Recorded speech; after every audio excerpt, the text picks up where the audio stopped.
Milano Veneto 15/4/2018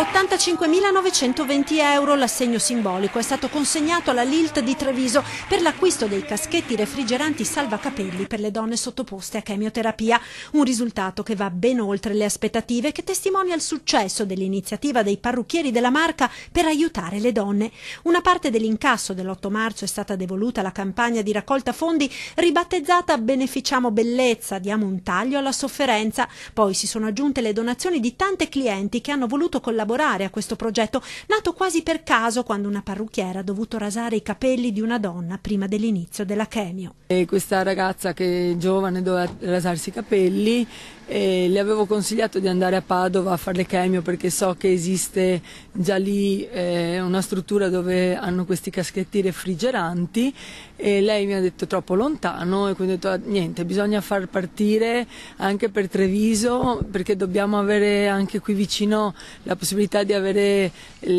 questi caschetti refrigeranti. E così si è messa in moto una catena di solidarietà nei saloni della Marca. Il macchinario refrigerante completo di 2 caschetti costa 60.000 euro e visto che la raccolta fondi ha superato la cifra, ora si punta all'acquisto di una seconda apparecchiatura, magari con l'aiuto di qualche azienda del territorio disposta a dare un contributo, perché sono 800 ogni anno nella sola Marca le donne che si ammalano di tumore al seno ed aiutarle a conservare la propria femminilità e il proprio aspetto anche in un momento così difficile è importante. Quando si guardano allo specchio si vedono sane, quindi non si sentono ammalate. Questo magari può aiutare emotivamente a superare bene la malattia e anche purtroppo essendo che ci sono tanti casi anche di persone giovani non devono giustificare anche i figli perché